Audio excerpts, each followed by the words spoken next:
Hey everybody, welcome to Alberta Impact. I'm your host, Bryce Lambert.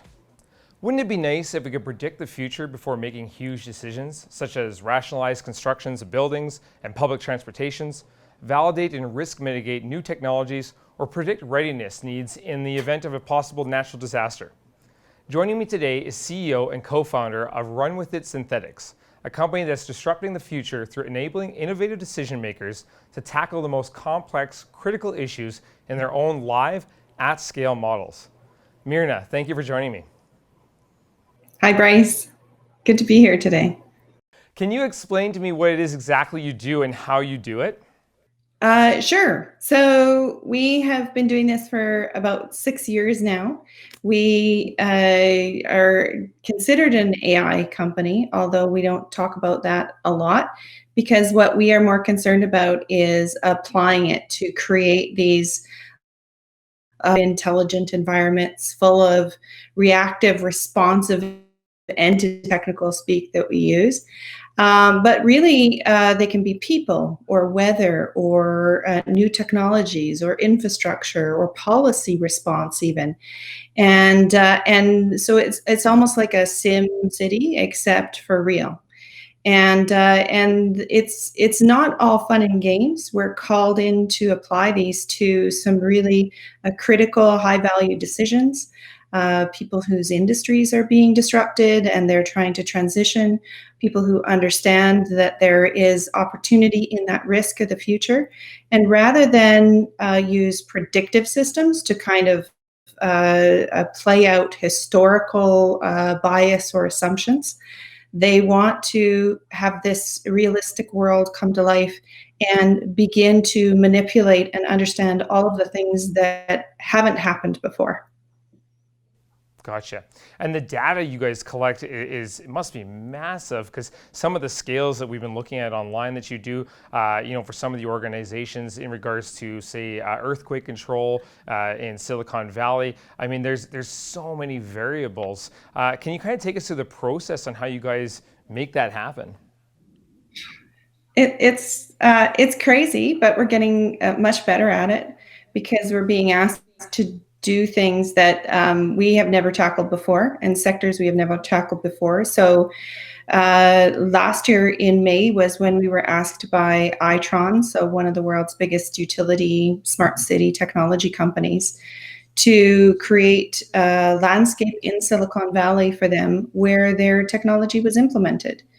And so we had to learn the whole new world of utility technologies and methane detectors and gas leak sensors and intelligent streetlights and smart meters. And not only learn that, so we got to deal with all of their different teams that create those products and that deploy those products, but how they're placed and where they would be placed if they had ideal conditions. And then build those in a geospatial landscape, so very kind of technical on that side to be able to place the entities in that landscape.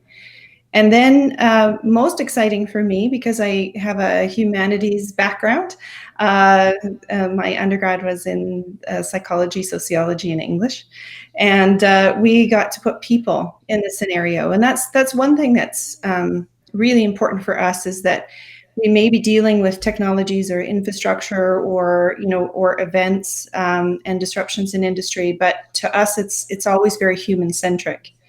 And in that process, there was some pushback saying, we don't really need people in the model. We just want to kind of demonstrate how these technologies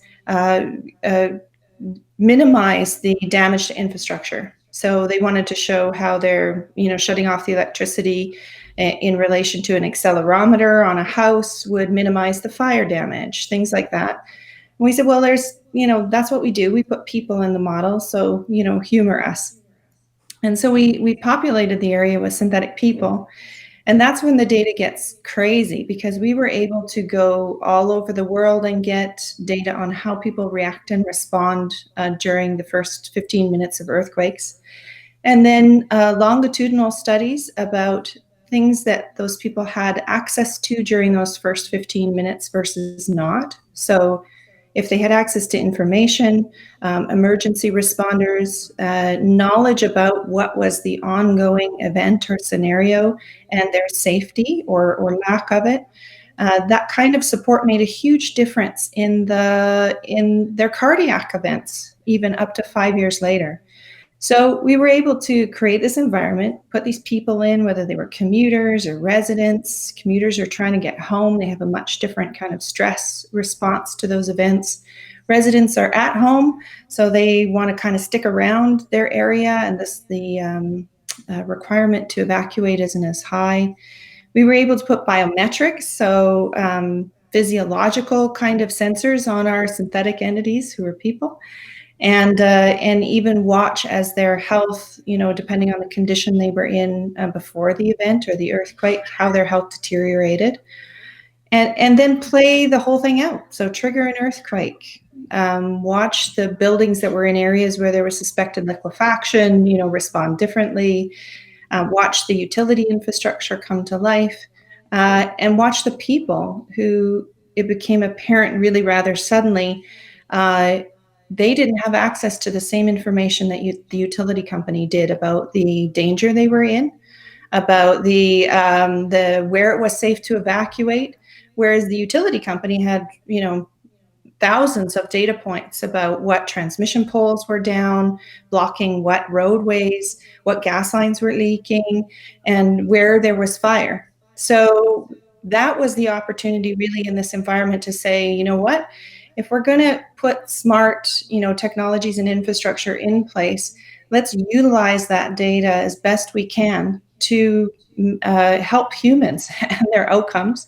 So connect that information to emergency responders, and then utilize the smart infrastructure that's in place to actually communicate that to the people who are on the ground. So it's those kinds of wild, kind of inventive, although really common sense opportunities that we get to explore when we can bring the future to life. That's super amazing. And yeah, humans can be some of they are the largest variable, obviously. What are some of the areas, for example, that sees the largest benefits from this type of technology? I don't know if there is a large yet. Cities are pretty good. And we're now involved. It just came out on the wire this morning. So we are one of the winners of the Incubate Energy Labs Challenge with the Electric Power and Research Institute, which is a worldwide renowned utility group. And we are actually one of EPRI's sponsored projects. So we're working with 4 other major utility partners, some of the largest electricity suppliers in the US, to develop models and model scenarios, because their world has shifted. So it was slowly shifting with renewable energy and the adoption of electric vehicles, and the whole idea of the centralization of the grid was changing. But now that COVID has happened, there is this real kind of accelerated demand to inform the forecasts with this human kind of aspect and element, because people suddenly have shifted. They have, moved. Their economic activity has moved. Their tendency now towards self-sufficiency is suspected. That will be on the uptick after this period of COVID. And their emergency response. So during hurricane season or tornado response or wind and flood events, they need to change the way the utilities respond to those emergencies. So that's what we're looking to facilitate, and that's something that's broadly applicable with climate change and electrification across the world. So the world's pretty big. No kidding. That's pretty large. You mentioned the word acceleration, and I know that this technology, you're starting to utilize it in the areas of predetermining the effectiveness of innovation and technologies and other aspects of different and a wide variety of industries. Can you talk a little bit to the effects that this is going to have on getting products from test phase to market a lot quicker and a lot more efficiently and safely?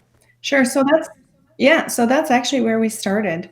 We started with technologies ranging from global digital systems to in-vehicle device-based technologies, smart home automation, so embedded devices. And that was where we first entered because we thought, as we saw a lot of kind of systems failing and the promise of technology not being delivered in terms of the savings and the benefits, as we all, pulled our hair out because, the latest update, was preventing us from doing our job. And so we started by applying these environments to technologies that were facing complexity in their reality that they couldn't quite capture.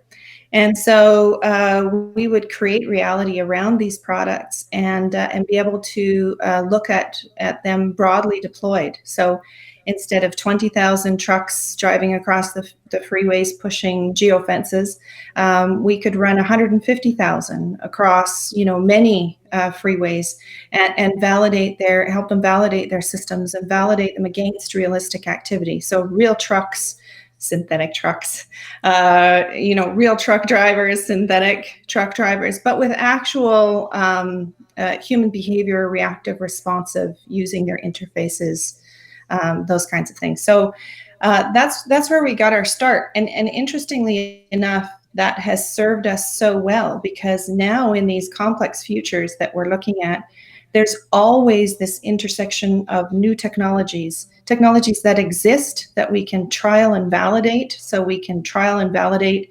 Itron's technologies in the face of an earthquake with a full deployment, in Silicon Valley, or we can trial and validate even anticipated technologies. So even play out the what ifs of what if there was a smart meter that could do this for households?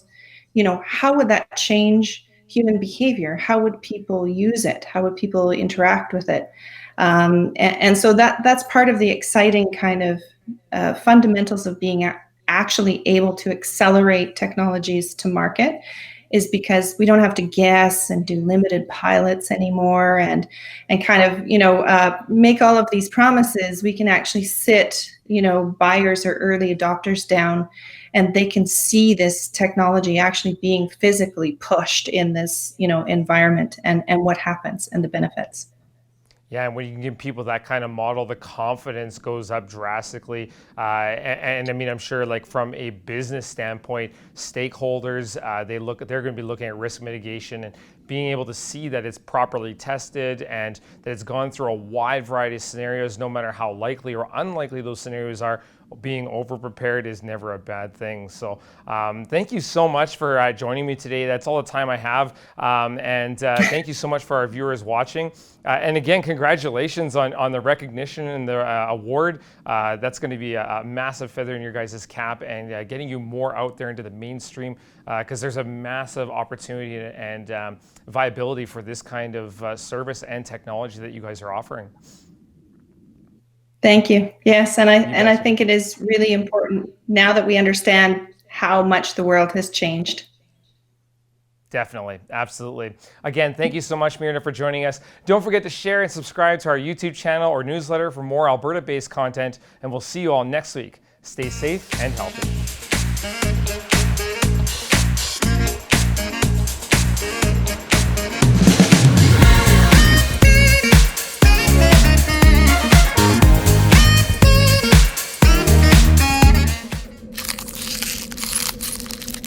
What that's called.